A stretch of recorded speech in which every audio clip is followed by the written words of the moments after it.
क्या स्वर्ग के लोग देख सकते हैं कि पृथ्वी पर क्या हो रहा है? इसका जवाब आ रहा है।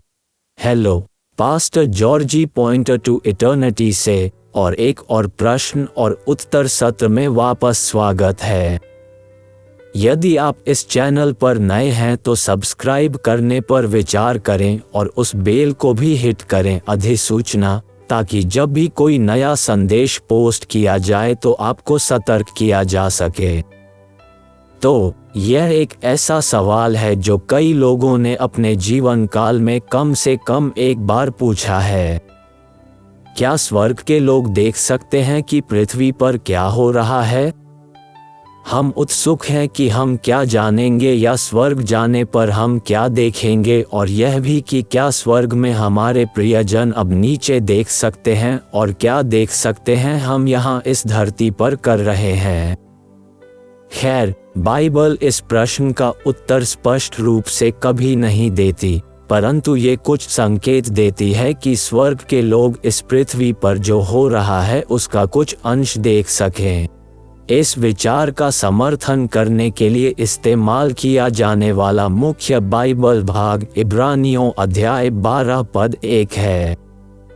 अतीत के विश्वासियों की प्रेरक सूची का अनुसरण करना, जैसे हनोक, इब्राहिम, मूसा इत्यादि, इब्रानियों के लेखक निष्कर्ष निकाल रहे हैं। इस कारण जबकि गवाहों का ऐसा बड़ा बादल हमको घेरे हुए है, तो आओ हर एक रोकने वाली वस्तु और उलझाने वाले पाप को दूर करके वह दौड़ जिसमें हमें दौड़ना है, धीरज से दौड़ें। आपने शायद सुना होगा कि यह मार्ग गवाहों की एक बड़ी भीड़ के बारे में बात कर रहा है जो एक विशाल स्टेडियम में दर्शकों के रूप में इस पृथ्वी पर हमें देख रही है। क्योंकि इस आयत में प्रयुक्त कल्पना एक स्टेडियम जैसे दृश्य की तरह है जिसमें लोग अपनी सीटों पर बैठे हुए खिलाड़ियों को खेलते हुए देख रहे हैं, इसलिए ये हमें स्वर्ग से देखने जैसा है जब हम वह दौड़ दौड़ रहे हैं जो परमेश्वर ने हमें दौड़ने के लिए दी है। परंतु उस मार्ग का वास्तविक ध्यान यह नहीं है कि वे हमें देखते हैं, ये है कि हम उन्हें देखते हैं। जब हम देखते हैं कि वे अपनी सांसारिक यात्रा में कितने धैर्यवान और विश्वास योग्य थे, हमें नूह, इब्राहिम, मूसा, डेविड आदि की विश्वास यात्रा का अनुकरण करना चाहिए।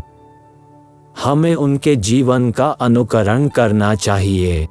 उनकी गवाही हमें बताती है कि परमेश्वर ने उनके विश्वास को मंजूरी दी।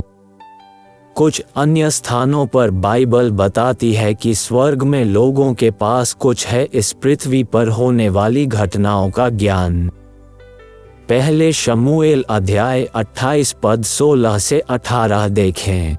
भविष्यद्वक्ता शमूएल की मृत्यु के बाद वह राजा शाऊल को दिखाई दिया और वह उसके बारे में कुछ घटनाओं को जानता था, शाऊल और जिस तरह से वह शासन कर रहा था।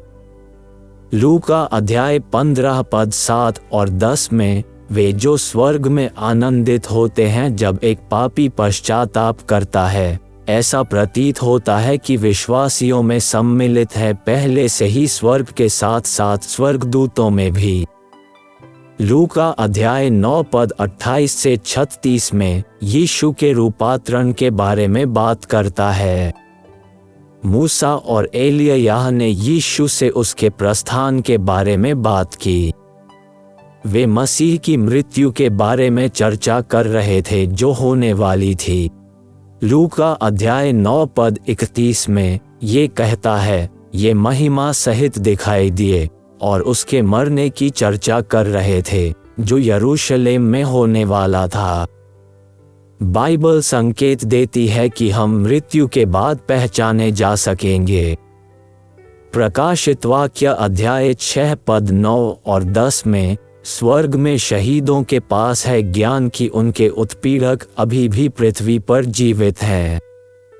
प्रकाशित वाक्य अध्याय 19 पद 1 से 6 में स्वर्ग में विशाल भीड़ जानती है कि बेबीलोन पृथ्वी पर नष्ट हो गया है। इसलिए शास्त्र हमें बताते हैं कि जो स्वर्ग में हैं वे कम से कम कुछ तो जानते हैं कि पृथ्वी पर क्या हो रहा है।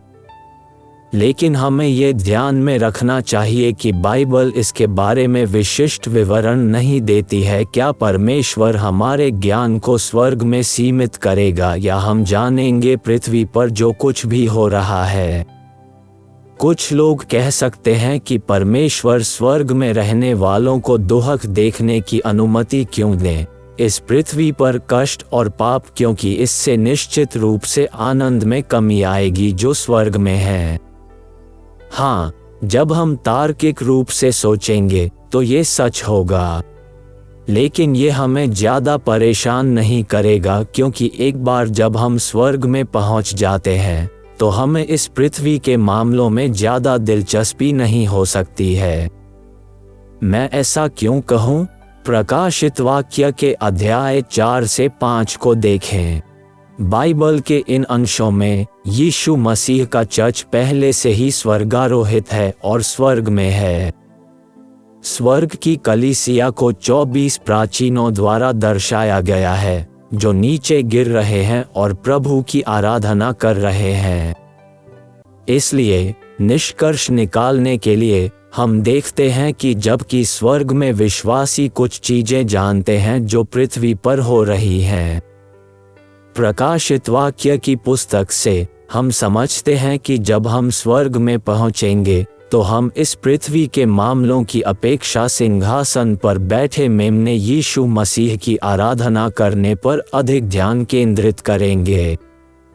आशा है कि यह आपके लिए एक आशीर्वाद था, और यदि आपको ये लाभकारी लगा हो तो इसे दूसरों के साथ भी साझा करने पर विचार करें। मिलते हैं अगले वीडियो में।